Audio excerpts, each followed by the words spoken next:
ओरैबायदि गोदै गोदै राव बुंनानै सनितपुर बिसनानि रायजोफोरखौ रंजाहोबाय अमा सिथार होबाय आंनि कमिटिनि आफादगिरि बिबानखौ बिथाङा सिफायदों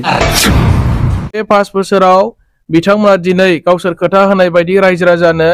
मोनसेबो खामानि मावफुंनानै खोन्थानो हादिया गावसोरनि बिटिआर एग्रिमेन्ट खालामनाया दिनै 5 बोसोर जासेयावबो गावसोर बुंखाना लानाय बायदि 60टा समष्टि जानो गोनांखौ दिनै बिथांमोना मावनायाव फेल जाफैबाय जोंनि लाइमोन सेंग्रा सिख्ला इडुकेटेड इयुथ्सफोरनो बिथांमोना साख्रि होनायनि खोथा बुंदोंमोन दाखालि बावैसो निउसाव माबा खोथाखौ आरो सोलायलायनाय नुलायबाय बिटिआरनि चिफ प्रमद बर' बिथांखौ मा खोथा होलाय सोलायलाय खोथानि जबन गैया नामा गाव होनलायबाय बिटिआर माने सुक्ति जाग्रा मोना जे न'खर न'खर बयनोबो साख्रि होगोन दाखालि आरो बुंलायबाय मानसिफ्रा इंराजि बुजि मोनाखै बेनिखायनो आं माने प्राइभेटनिसो खोथा बुंदोंमोन जालायबाय रेकर्डिंआनो दंखाजोबो जोंनाव मावनो हायाब्ला मानो बुंनानै लायो जे गावनो होनथारबाय जे जोङो न'खर न'खर मानसिफोरनो बयनोबो साख्रि होगोन दा आरो बुंलायबाय माबा प्राइभेट साकरि दा प्राइभेट साख्रि होनो ओंखारदोंबा होदो प्राइभेटखौबो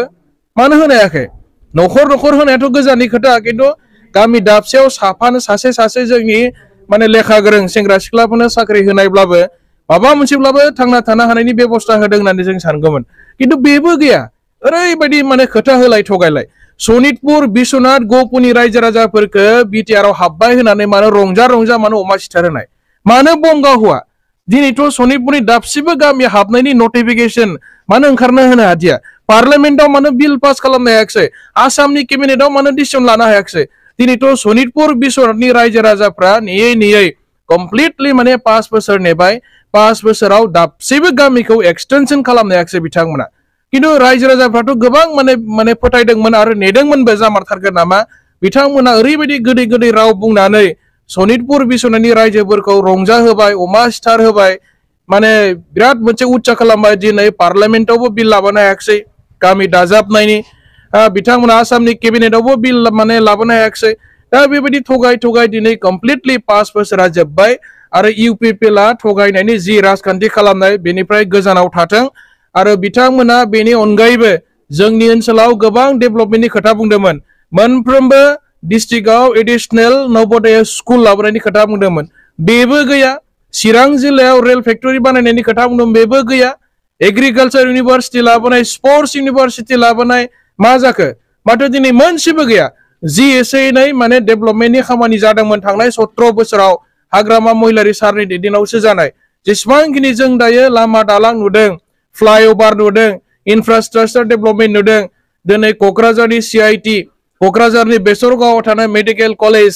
इउनिभार्सिटि गासिबोथ' हाग्रामा महिलारि सारनि समावसो जानाय दा गावसोरनि नैबे 5 बोसोराव मावनाय जेबो उदाहरन गैया आरो दिनै बिटिआरआ जायाखैथ' बोरै बिटिआर माइ थाखो बिटिसिनि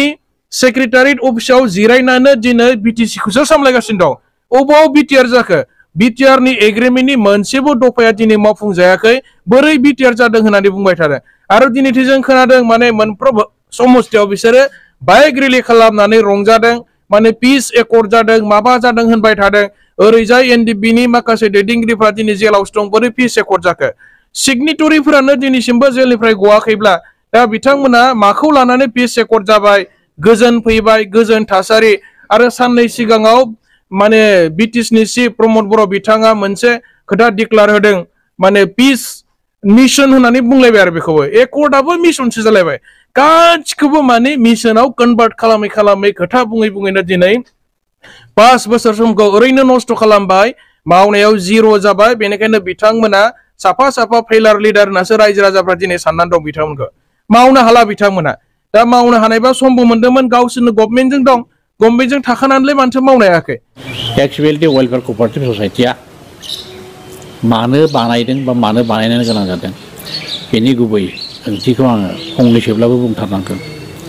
कारना जाहैबाय BLD आरो आसाम सरकार भारत सरकार 2003नि 10 फेब्रुवारियाव BTD मोनसे एकर्ड खालायदों बे एकर्ड खालायनायनि दफाफोरखौ मावफुंनायनि थाखाय बा आद्रा थालाङोब्ला बेखौ प्रेसार होनायनि थाखाय जोङो एक्सुवेलि वेलफेयार ससाइटि हिसाबै जों मोनसे जोंखौनो एक्सट्रा बडि हिसाबै जों कमिटि बानायनानै लानो गोनां जादों कारना बेनो दफाफ्रा 100% मावफुंजानांगौ प्लास बेनिफ्राय जोंनि XBLD वेलफेयार बिथांमोननि जानाखि रिहेबिलिटेसन बे रिहेबिलिटेसनाबो जोंजों गेबेङैनो मावफुंजानांगौ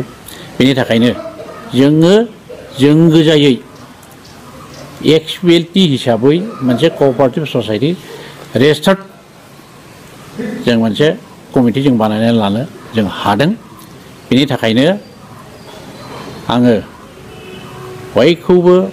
दिनै ससियेल मिडियानि गेजेरजों बेखौनो गेबेङै फोरमायनो सानदों जे बिथाङा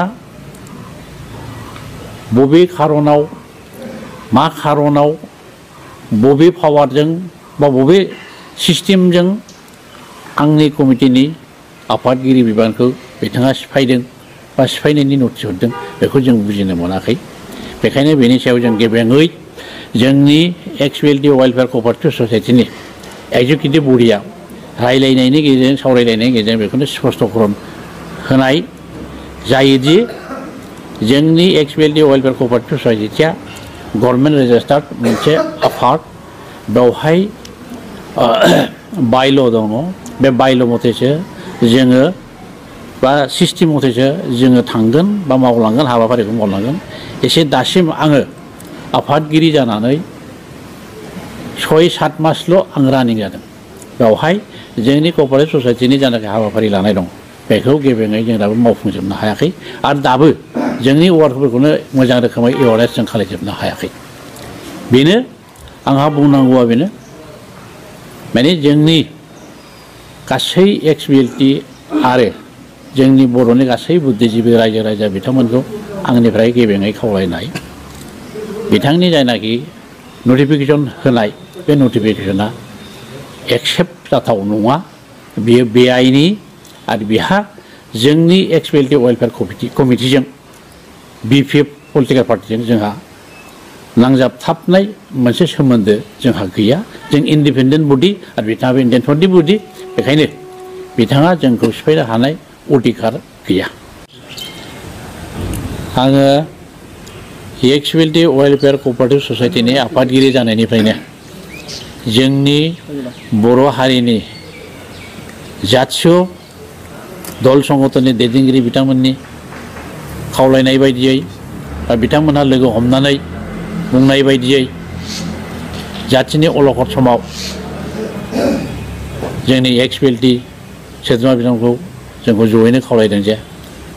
XBLDनि सायाव जोंनि बर' रायजो राजाफ्रा इन्टेलेक्सुवेलफ्रा जथेस्थ' फोथायनाय दङ बे बिसासखौ जोंनो होदों होनायजों लोगोसे जोंखौ आरोबाव खावलायदों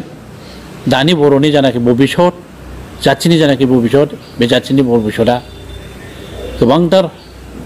अलखदाव गोग्लैनानै दङ बे अलखदखौ बोरैहायब्ला जोङो सुस्रांनानै जोंनि जातिखौ खौसेथि लाबोनो हायो बेनि थाखाय खावलायनायलाय आंबो सासे बर'नि राजनितिक सासे सोद्रोमा हिसाबै आंबो खामानि मावबोदोंमोन नाथाय जोंनि बर' जातिनि दैदेनगिरि बिथांमोननि खावलायनाय बायदियै आंबो निजा आंनि राजनितिक जानाखि मेम्बार बे मेम्बारशिपखौ आङो टटेलि टेक खालायनानै जातिनि भबिष्यतनि थाखाय आं खामानि मावनो ओंखारबोदों बेखायनो आङो दिनैनि गेजेरजों आं खावलायनो लुगैदों जे जोंनि बर'नि हारि माहारिनि दैदेनगिरि बिथांमोनखौ आंनिफ्राय गुरैयै खावलायनाय जों बोरैहायबा जाति हिसाबै खौसेथि जालांनो हायो खौसेथिनि गेजेरजों जोंनि बर' जातिखौ बुहुमाव गेरेमसा जाति हिसाबै गायसनलांनो हायो बेनि थाखाय बयबो जोंखौ मोजां रोखोम सुबुरुन होनायनि गेजेरजों मोजां रोखोम बोसोन होनायनि गेजेरजों जोंनि जानाखि